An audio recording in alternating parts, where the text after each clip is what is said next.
And we're back again with more gaming news for the week. A spoiler alert again, no dev dub. I couldn't find something good enough for a dev dub.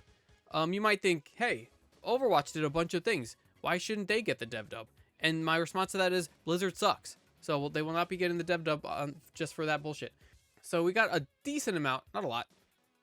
And we're going to start with, will there be a new Xbox console next year? What? How? Andy Robinson VGC. Emid hints next gen console will launch next year. Let's go.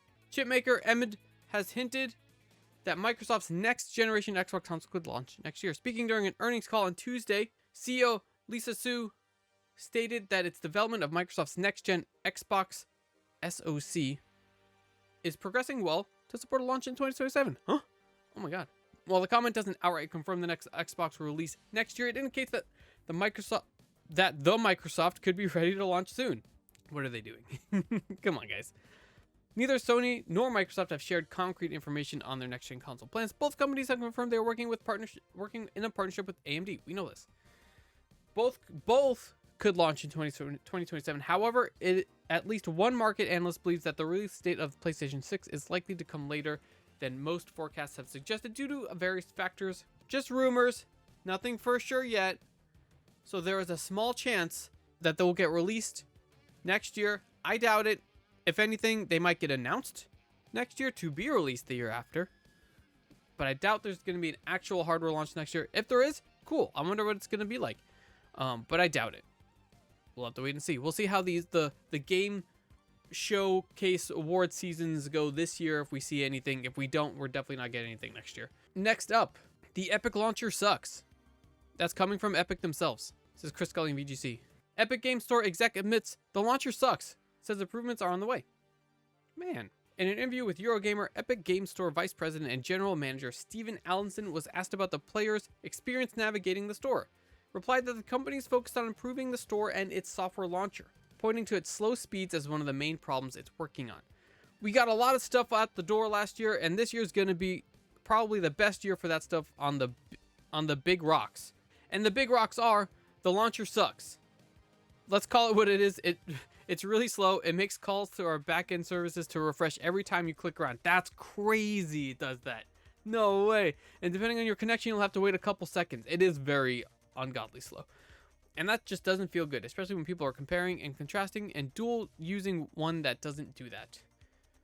It says work on improving this started last year and involves pulling the guts out and putting new guts in. It should start to feel good, be faster, and people should like it. Holy shit, it doesn't suck so much, and that will be a win for us. Nice. Nice, so they're working on it. And a follow-up to this, Chris Scully again, VGC. They said they plan to be on the next Xbox console day one. Oh man, this time it's an interview with GameFile.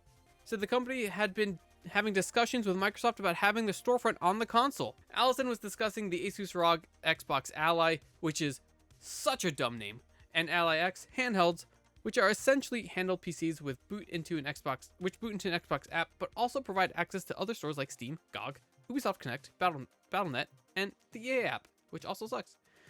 There's a link to the Epic Game Store on these handhelds, but at the moment it takes players to the PC version of the launcher rather than a bespoke app designed for controller support. The plan was to add a dedicated Epic Game Store app for the device, saying we haven't built the apps for those that we need to build, but stressed that the company's current main priority is to improve the overall store and launcher, and then focus on making apps for handheld PCs. So what we were talking about before, they want to do that and then do this. This led to the topic of the next Xbox console, which is heavily believed to be a hybrid system capable of playing Xbox console games, but also PC games, including access to other stores. Interesting. Imagine they just partnered with Steam to make a console that they were partnered together to make. Imagine that'd be cool. Interesting. We definitely plan to be on the new hardware for Xbox because unless their policy or stance on it changes, they are telling us they're going to welcome that. And we're going to be there like on day one. That will probably require us to build in whatever the requirements are, some sort of software to support that. So, huge. This basically confirms that the new console will, in fact, have PC game support. Otherwise, why say you're in talks with Microsoft to have your thing on their thing, you know? So confirmation there. Next up, Speaking of the Steam Machine, got a little bit of an update here. Andy Robinson, VGC. Valve confirms Steam Machine price and release details have been delayed by exploding component prices. Aw, man. In a blog post published on Wednesday, Valve said it still planned to release its console-like PC and VR headset in the first half of this year, but that it would need more time to land on a concrete pricing and launch dates that we can confidently announce. When we announce these products in November, we plan on being able to share specific pricing and launch dates by now, but the memory and storage shortages you've likely heard about across the industry have rapidly increased since then. Yeah, no shit. And what industry is helping to drive those prices up? What industry? It's the gaming industry. The developers doing more AI shit, making more data centers, they're not helping their own cause. So this thing's gonna probably be like $1,200 and come out next year. We'll see what happens. All right, a couple more big newses. So there was a Nintendo like partner showcase thing the other day. Nothing crazy announced, but we can go over it real fast. Nintendo Direct partner showcase, February. So we've got co-op Orbitals and Arrows, Nintendo Switch 2 release window. Help Maki and Nomura save their home. So Orbitals. Mermaid's Curse scares Paranormasight. The Mermaid's Curse got announced. Captain Tsubasa 2 Switch launch. It's the anime fighting soccer game. Tokyo Scramble. Dino Horror. Valheim on the Switch. Hollow Knight. Upgrade Shadow dropped for Nintendo Switch 2. Cool. eFootball. Whatever. Adventures of Elliot, the Millennium Tale takes players on a trip through time this June. Cool. Super Bomberman Collection. Switch consoles. Final Fantasy VII Rebirth. This was a big announcement on the Switch 2. Pragmata release date for April. Nice. Turok Origins for Switch 2 in the fall. That's pretty cool. Let me take a look at this real fast. What did they show here? Didn't we see this at one of the Game Award things recently? I feel like we saw this. Turok Origins. This so far doesn't look like anything like Turok. But it still looks cool. Kyoto Xanadu transports players to an alternate Kyoto Xanadu. What is this? JRPG. JRPG. Digimon Storytime Stranger materializes on the Switch and Switch 2. Grand Blue Fantasy Relink. Monster Hunter Stories 3. Arcade and console archives revisit classics. Cool Borders and Ninja Gaiden 2 The Dark Sword of Chaos. Scott Pilgrim, Reanimal, WWE 2K26, Star Trek Voyager, Across the Universe, Disney Dreamlight Valley, PGA Tour, Goat Simulator 3, Shadow Tactics, Tales of Arise, Resident Evil Requiem footage, Fallout 4 Anniversary Edition, huge. It's a big game for a Switch, crazy. Indiana Jones and Oblivion announced for the Switch. Cool stuff. Let me skip. I'm gonna bring in one of the small news into here real fast. Let me grab it. Where to go?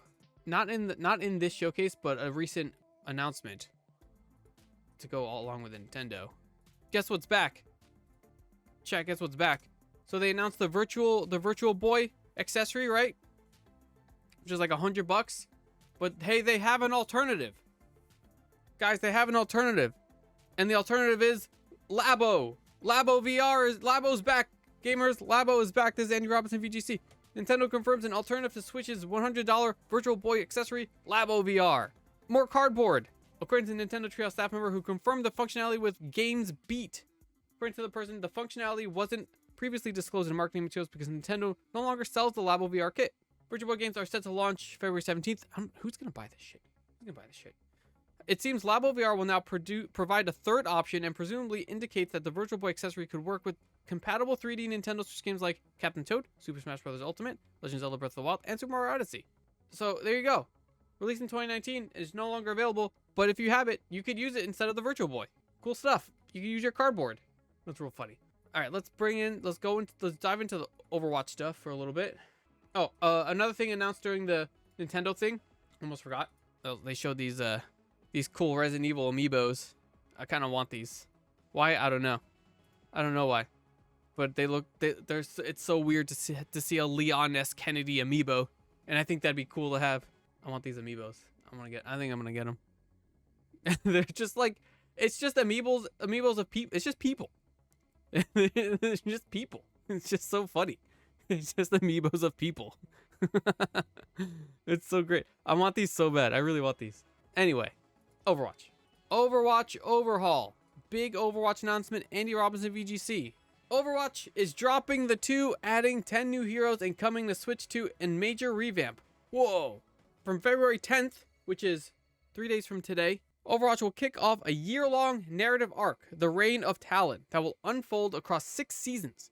Blizzard said this is the first fully connected annual storyline in Overwatch history, with world-building, events, hero launches, and art direction centered around the fictional Talon group's rise.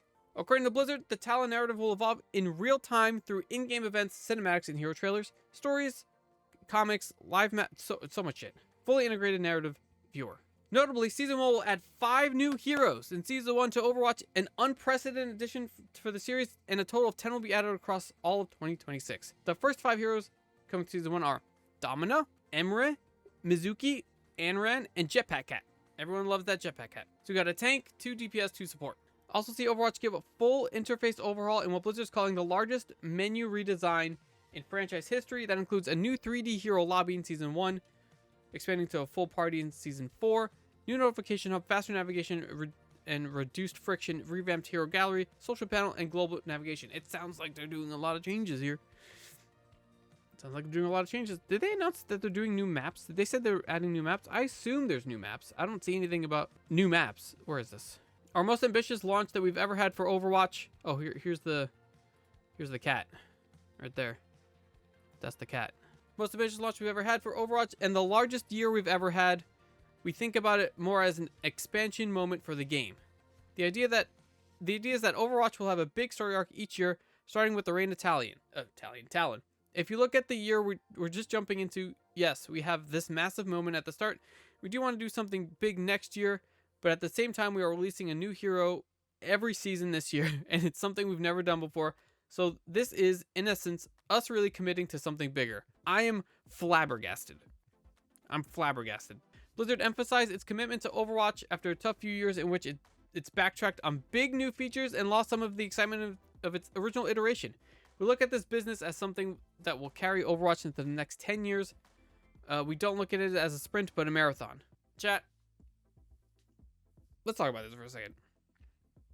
Again, you look at this and you're like, wow, yeah, Overwatch is back, baby. We're getting all this shit, all these new characters. But it's like, how long's Overwatch been out? Forever. And then they said, we're going to come out with Overwatch 2 and give you all these things. And what happened? We got Overwatch 2 and that's it. And now Overwatch 2's going away. They're just dropping. What was the point? What was the point of Overwatch 2? And I'll tell you what the point was. Because it seems, I talked about this a little bit on stream the other day. This looks, to me, in my opinion, like just a desperate last-ditch effort to get the player base back. Because Rivals really became their only competitor. They had no competitors before this. I mean, Call of Duty, sure. Whatever. That's a completely different player base. But in terms of the people that do hero shooter, objective-based gaming, they had no competitor.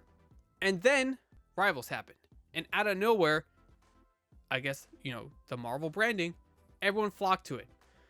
So much so, they started releasing characters that are, I don't know, coincidentally very similar to the ones in Rivals. It seems like it's just a last-ditch effort. It's insane to me that they're all of a sudden saying, yeah, this is what we want to do. Why weren't you doing this before? Why wasn't this a thing that you're clearly just ripping off anything that's being successful from Rivals, which again, in the overall gaming industry is kind of fine. Like people do that all the time. It's just so blatant. They've given so many L's over the years. So many L's. And all of a sudden they're doing this. Which, again, I'm not an Overwatch hater. I like Overwatch. I play a lot of Overwatch. I still play a good amount of Overwatch. I like the 5v5s. Some people don't like 5v5 at all. They say bring back 6v6. I don't like 6v6 anymore. It sucks. With the new lineup of heroes, 5v5 I think is great. So I'm not an Overwatch hater. I'm a Blizzard hater. I don't like Blizzard. And then 5 characters, 5 heroes in the first season.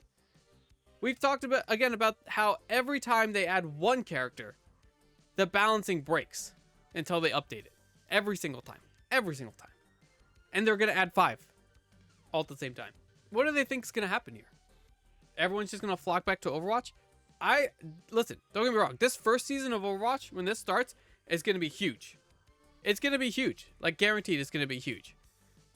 But then they also have to deliver on everything else. Because we've been burned before. Literally. We've been burned before by Blizzard about this shit. We can't just like take their word for it anymore. There needs to be some scrutiny in this. So take all of this with a grain of salt, because they could do a 180 at any moment. And just as an example, to just solidify to you guys, the chat, and anyone watching, why Blizzard still sucks. Even after this, we got another story. Robert Purchase, Eurogamer, Blizzard president of Blizzard, seems to support Gen AI exploration, saying we want our dev teams to be able to utilize or explore whatever new technology is out there. So in case you were still on the fence about Blizzard sucking, they are apparently all about AI. Answering a question I asked during an Overwatch press conference at Blizzard campus last week, Blizzard president Johanna Faries said, I like when we are dev-led in our approach. We want our dev teams to be able to utilize or explore whatever new technology is out there, to the extent that they're comfortable doing with it what we believe is responsible, and a lot of those principles that are communicated are really around rooting in responsible choices. What does that mean? Who's deciding what's responsible and not? The principles she's referring to were outlined internally to staff at Blizzard. I was told later. I wasn't told what they were.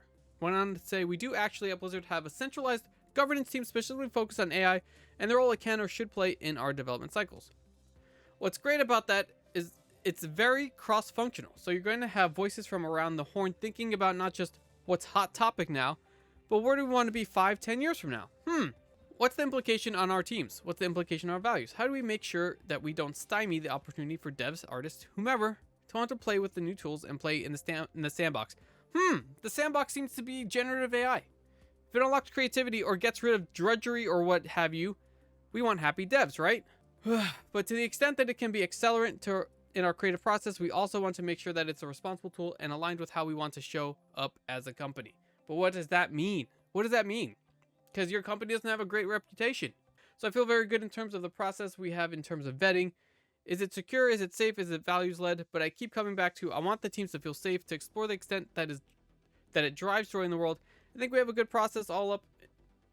We have a good process all up in terms of making sure we're doing it in a responsible manner. But what does that mean?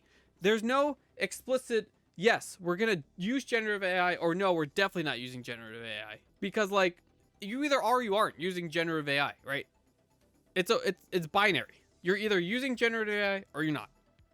It's gray area in between. If you're using AI in general, that's different. But if generative AI specifically, you're either doing it or you're not doing it. It's that simple. We'll see how this goes. Again, this first season of OW is going to be super, super big, super thick. It starts in a few days, it looks like. We are going to, obviously we're going to jump in. We're going to play it. We're going to see how it is. And from there, who knows? But that's it for the big news. Sorry about the ramblings of a madman about Overwatch. Again, I'm not an Overwatch hater. Blizzard's not great. I'm not an Overwatch hater at all.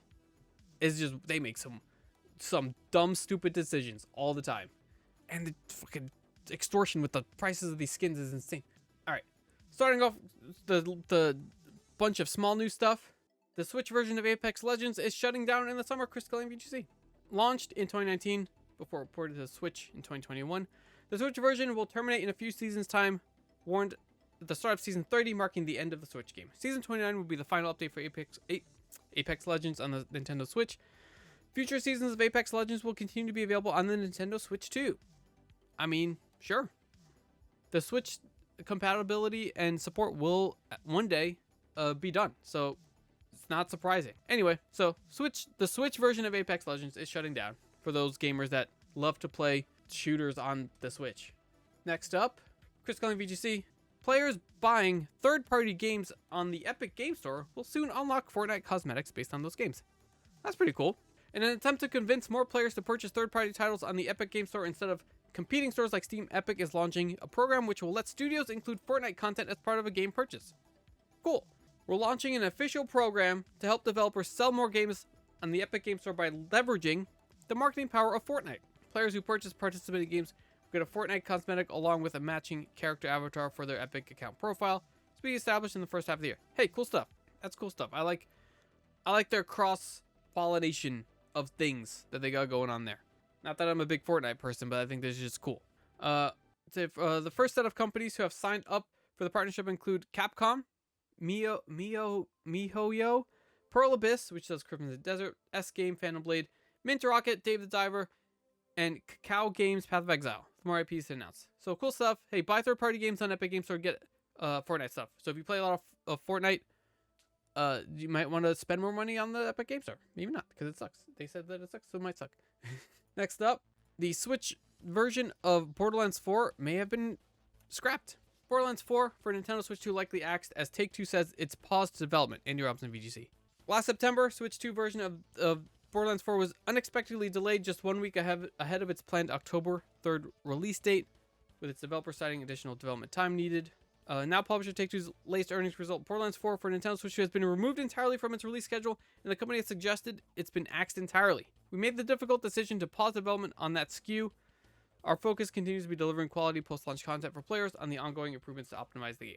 So womp womp, anyone who only has a Switch 2, been waiting to play Borderlands, it ain't gonna happen.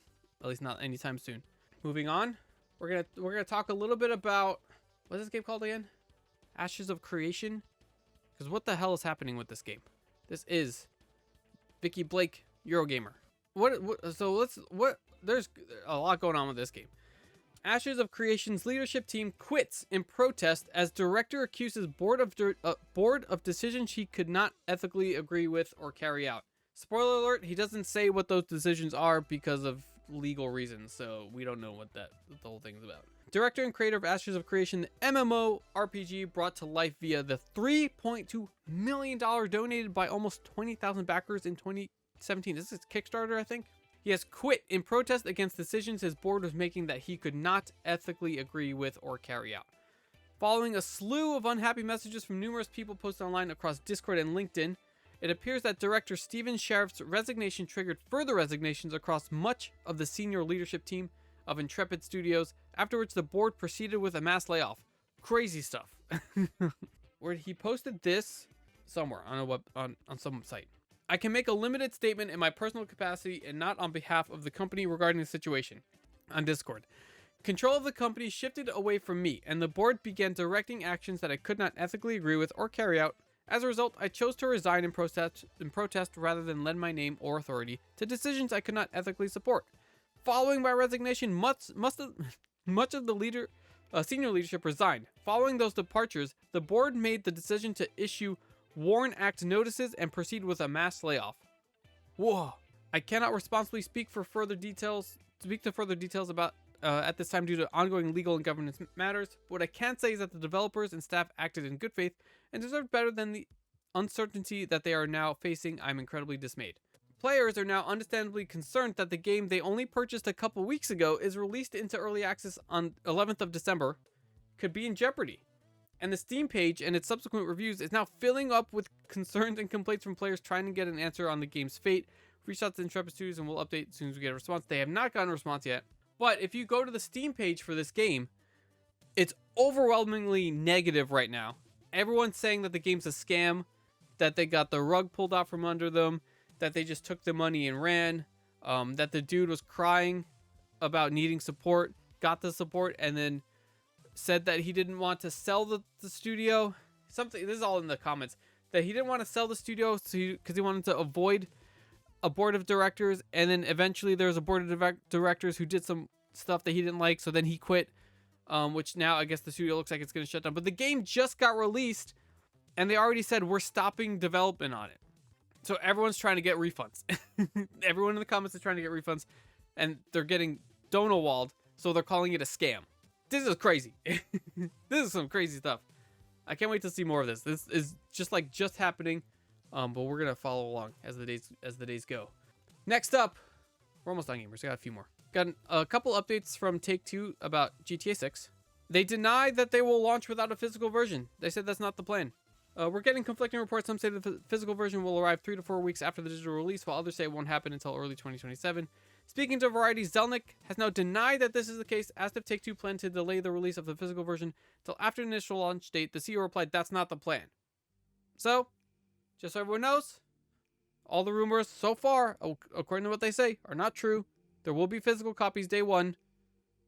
Maybe. They also confirmed, well, said that they confirmed. They said it. Is it true? Who knows? By the way, that one was, hold on, Andrew Robinson VGC. Let me link that. And then this is Victoria Phillips Kennedy, VPK, Eurogamer. Take-Two promises Gen AI has zero part in Rockstar GTA 6. So that's cool if that's true. I love that a lot. Coming from Take-Two head Strauss Zelnick, who assured the GTA community that the controversial tech had zero part in what Rockstar is building. Talking with Eurogamer's sister site, GamesIndustry.biz, ahead of Take-Two's Q3 financial results. When the topic of AI came up, the company head said he has been enthusiastic about AI from the beginning. Sus. And Take-Two's products have always been built with machine learning and artificial intelligence. Very sus. Called Take-Two a leader in the space, with the company currently having hundreds of pilots and implementations. The company has seen instances where generative AI tools are driving cost and time efficiencies, though he does not believe these tools are in isolation can create great entertainment properties. And then the conversation turned to GTA 6. Specifically with regards to GTA 6, generative AI has zero part in what Rockstar Games is building. Adding the studio's worlds are handcrafted, and that's what sets it apart from other studios.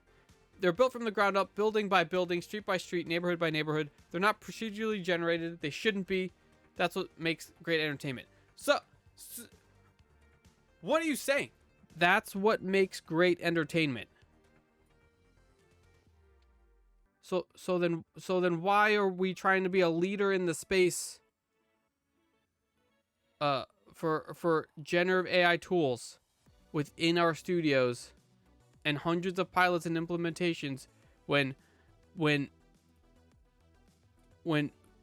building from the ground up is what makes great entertainment?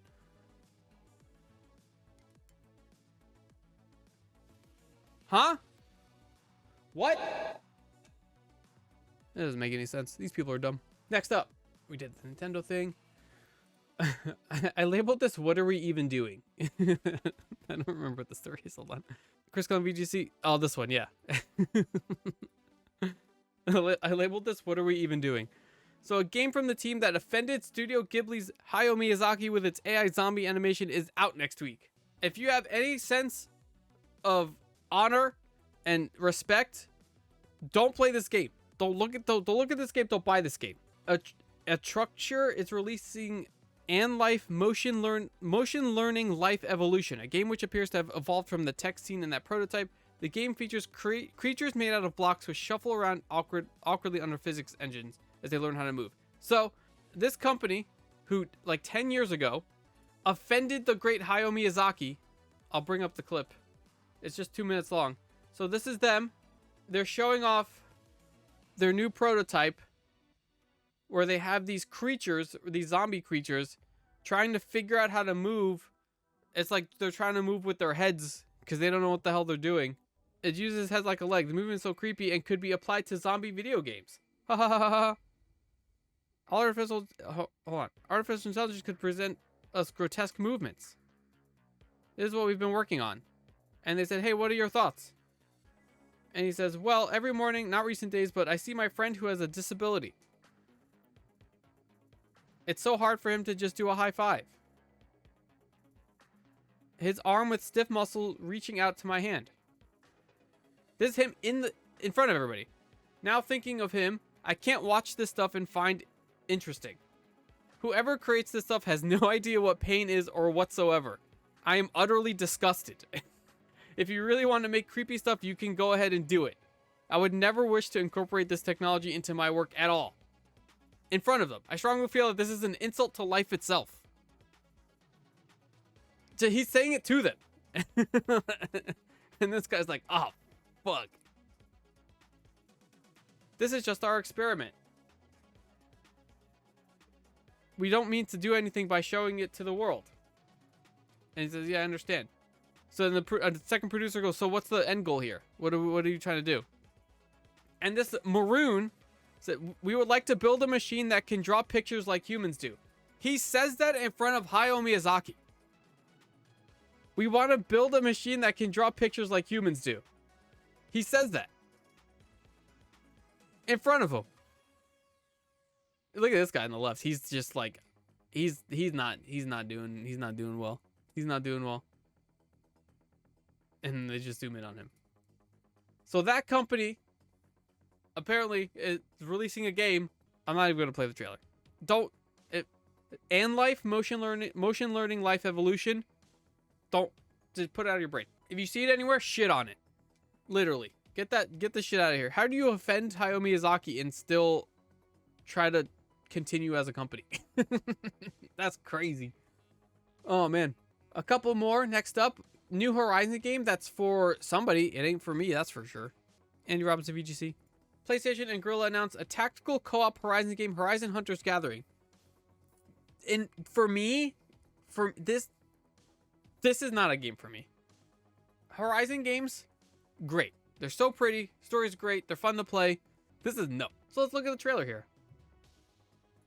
We don't really need sound. But I'll put it a little bit. Where can we take our players next? What new stories can we tell and what new experiences? Anyway, so it's like live service, Fortnite style, Horizon game. It's like PvE, type stuff. Kind of like, it's like Monster Hunter, I guess, but with Horizon. That's very much by design. Three hunters with very different scatters. Sure. This is just like a completely different game with a Horizon skin. Reactive and skill-based. I don't know who is asking for this game. I don't know who wants to play this game. I don't think I'll play this game. It doesn't even look fun for me. But who knows? 3-player team, protect the world, deadly threat from machines. Play Hunter Gathering solo with NPCs or with other players in co-op. Only latter will become available public testing. Narrative campaign. I just don't know who this is for. It's supposed to be live service. I hope we don't see a lot of layoffs from it. Next up, we've got kind of a weird confirmation about Ultra Beasts in Pokemon. This is Fran Ruiz, Eurogamer. Pokemon Sun and Moon's Ultra Beasts were based on rejected Pokemon designs and resentment from former Game Freak character designer. Confirms. What? So the former illustrator or artist posted something. Renowned illustrator Yusuke Omura, former character designer at main Pokemon developer Game Freak, and lead designer on Sun and Moon, comment on several fan theories about Ultra Beasts. He explained the Ultra Beasts were essentially based on designs for Pokemon that were rejected by Mr. Sugimori. He talked about Ken Sugimori, who's been the primary character designer and art director on the iconic franchise for a long time. I decided to deliberately use the very reasons for why they were rejected and base the artistic direction of the designs on them. So in some way, they're like a manifestation of my own resentment. Pretty scary. So there you have it. We were right to be put off by most of those designs. The news straight from the designers should also quell fan theories on the matter, which have been going around since the game came out in 2016. Sun and Moon's 10 years old, guys. So they look weird and they look like weird outer dimensional beings because they're rejected Pokemon designs. So these are the Ultra Beasts and why they look so weird.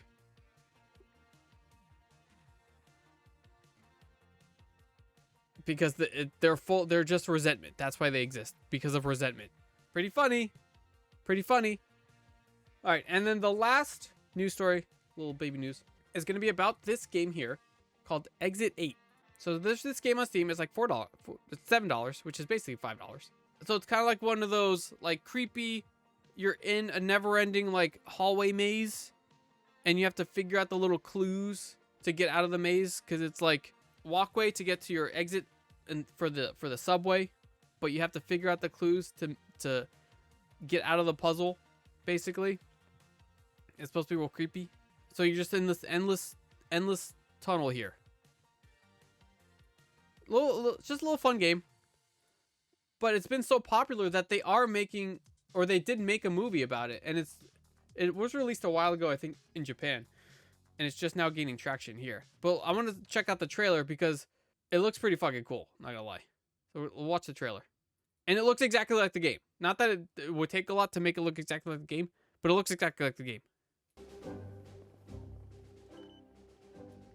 So watch this trailer. ぎゅうぎゅう詰めの電車乗って会社行って同じこと繰り返してそっちの方が地獄みたいでそっちの方が地獄みたいで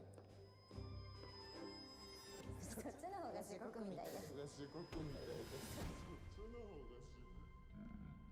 すいません8番出口ってどこですか Whoa.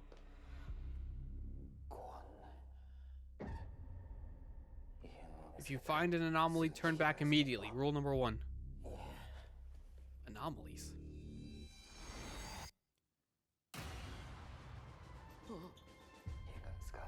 If you do not find anomalies, do not turn back.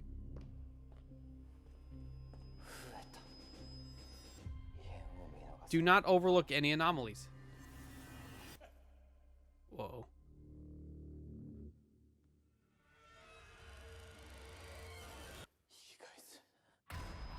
Spoopy, very spoopy. This looks real cool. 迷われてますなんかやましいことあったりして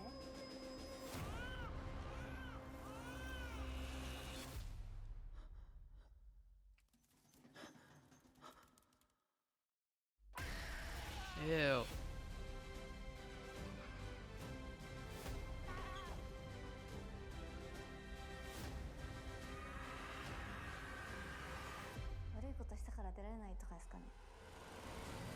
Whoa. Exit 8. That look. Hold on. Did it stop? No. Weird rats. That looks really cool. I don't want to play the game at all after seeing that because I don't want to spoil the movie because the movie looks fucking cool. But yeah, that looks awesome. Yeah, compared to what came out of the Until Dawn stuff, that looks awesome. The game you could beat in 5 minutes. That's a movie. But that's it for gaming news for this week. That was a longer one. Sorry about the longer yap, but there was a lot of stuff to talk about. A lot of stuff to spend time on. I should say. Thanks as always to everyone that hung out for gaming news. I'm gonna try to get this up tomorrow, as fast as I can. Obviously, again, if not, it'll go up on Monday. I'm gonna try to get this up tomorrow. But thank you again, everyone that hung out for news. Check out the links in the chat. YouTube, Twitter, Discord, TikTok. Make sure to like and hit the buttons and do whatever. Comment if you think I'm wrong about something. I usually am. Or if you think something we missed. You know, whatever. Or not. Or just play the video in the background. Who cares? That's gonna be it for me.